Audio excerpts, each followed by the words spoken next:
Ya, welcome back to my channel, dan kita kali ini akan mereview pertandingan antara Chelsea melawan Fulham tadi malam di acara Boxing Day ya. Koreksi untuk Chelsea tadi malam ya, hasilnya kita tahu mengecewakan ya, kalah 2-1 dan itu pun di menit akhir.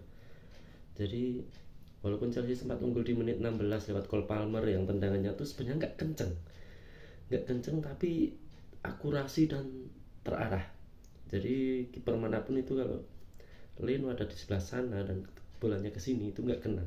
Ya beruntungnya itu sempat gol dan bisa bikin kita lumayan wah seneng, bantai-bantai nih. Babak pertama baru menit 16 sudah cetak gol, dan lagi pula selama berapa tahun sejak tahun 1979 Fulham ini belum pernah menang di Stamford Bridge, dan kita harusnya pede dong untuk mempertahankan rekor itu.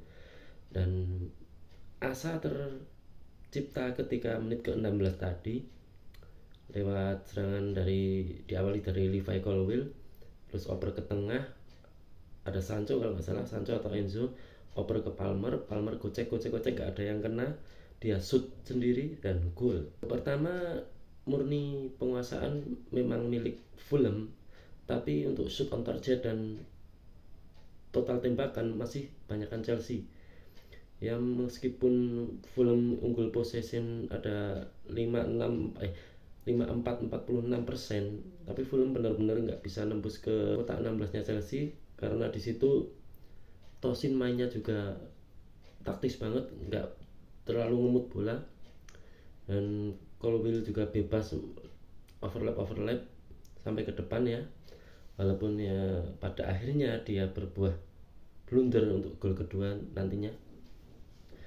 Dan sepanjang babak pertama Jackson punya peluang banyak banget, tiap dia dapat bola tapi salah kontrol lah, entah itu salah passing yang harusnya dia ngesut sendiri malah dioper ke Palmer dan malah nggak gol.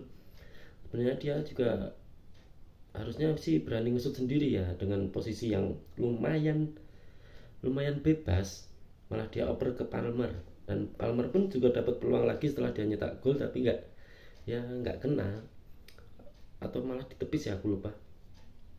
Dan turun minum, terus Chelsea juga memulai babak kedua dengan lumayan baik. Robert Sanchez beberapa kali juga nge-save bagus banget itu, save-nya juga bagus di luar dua gol yang udah tercipta tadi. Yang aku sorotin itu permainannya Malo Gusto, dia kayak agak kurang gitu loh.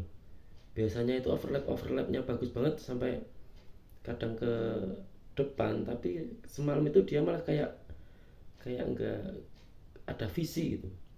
Malah Neto yang sering turun ke bawah jemput bola, giliran udah dioper sama Neto, Gusto balikinnya itu kadang ngaco, beberapa kali diintercept dan hampir terjadi serangan balik yang mematikan. Dan gol Fulham itu baru tercipta sekitar menit 82 kalau nggak salah ya, agak kontroversial sih hasilnya. Itu Iwobi lari berusaha lepas dari Neto sambil ngeplak mukanya Neto kayaknya, tapi itu bukan dianggap pelanggaran oleh wasitnya ya, kita nggak tahu kan, toh juga nggak cek VAR juga.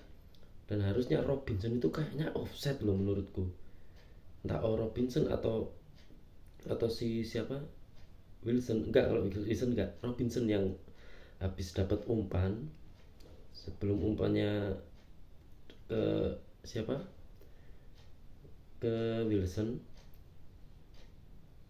itu harusnya offset kayaknya, tapi ya bukan pelanggaran, bukan offset ya, itu udah keputusan wasit dan asisten wasit yang ada di ruang VAR.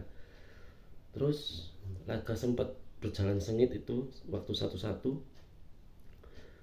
jual beli serangan, terus Chelsea juga makin ngotot, tapi anehnya Fulham udah ganti beberapa pemain yang menurut mereka udah nggak apa ya,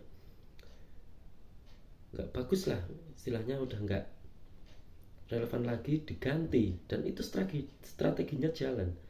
Sementara Chelsea cuman ganti satu orang, Nkunku dimasukin buat gantiin Jackson yang emang udah benar-benar buntu. gantinya pun agak telat, itu sekitar menit 80-an juga. Dan Nkunku juga dapat peluang yang lumayan mateng. Setelah dapat bola umpan silang, dia shooting keras tapi masih ada Leno, gila Leno. Beberapa juga penyelamatan Leno itu gila-gila, ada sundulan dari Kukureya, ada tendangan dari Nkunku itu, terus Palmer juga beberapa kali di save.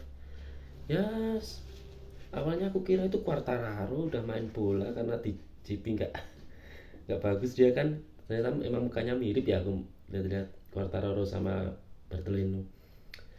Nah yang gol kedua itu kayaknya awalnya dari blundernya si Enzo, terus langsung di direct ke depan sama pemain Fulham, sprint di belakang cuman ada Tosin, umpan silang mendatar, Tosin nggak kena, langsung first time sama Muniz, gila.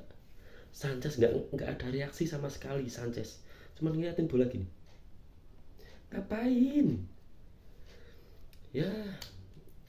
Semoga ini jadi koreksi buat Enzo Maresca. Sepertinya dia harus berani narik Palmer atau minimal nyadangin Palmer dulu lah. Ya kita semua tahu Palmer adalah bintang di Chelsea, tapi sebenarnya dia emang agak kelelahan sejak match lawan Everton kemarin. Dia di luar gol yang dia ciptain semalam, permainannya juga agak stagnan. Harusnya dikasih kata-kata mutiara lah, atau kayak Madueke, cadangin dulu, terus kalau perlu cadangin dulu beberapa match, dia jadi duduk di bench biar ngembaliin motivasi dia dan supaya permainannya meningkat lagi. Ya semoga permainan Chelsea bisa meningkat lagi. Dan kalau kalah, kita musim ini baru kalah 3 kali, sama City, sama Liverpool, dan Fulham ini. Tapi kenapa kalah lawan Fulham ini jatuhnya kayak sakit banget gitu?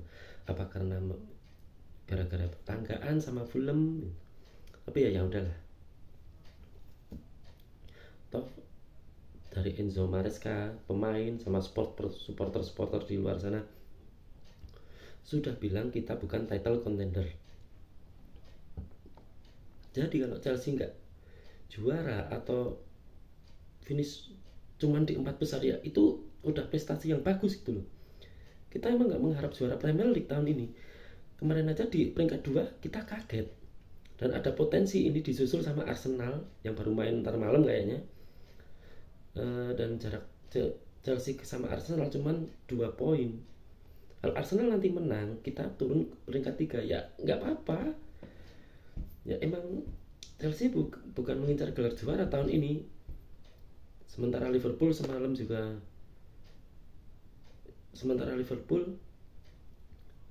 memperlebar jarak sama Chelsea, ya udah mereka memperlebar jarak. Yang aku kasihan itu MU bisa-bisanya kalah sama Wolverhampton, tim peringkat 18 ngalahin MU. Wow. Entah, aku nggak akan bahas MU karena aku nggak tahu seluk-beluknya mereka kayak gimana, padahal udah ganti pelatih, udah cadangin Rashford, ini itulah, terlalu problematika lah, kayak yang kita rasain beberapa tahun lalu waktu era transisi dari Roman Abramovich ke Todd Bowley itu, wah ancur-ancuran banget sampai kita finish di peringkat terlempar dari 10 besar, dan itu tahun yang sangat suram. Semoga tahun ini ya minimal 4 besar lah, kita bisa finish 4 besar. Terus di Conference League juga hitung-hitung hoki aja, dapat trofi gitu lah. Kalau kita dapat trofi kan lumayan kan, trofi Eropa kita lengkap gitu. Ya next match semoga Maresca bisa memutar otaknya lagi dan agak meluntur kepala batunya. Ya ini agak kolot ternyata ya. Aku rasa-rasa dia agak kepala batu. Ya semoga esok lebih baik. Keep the blue flag flying high at the challenge.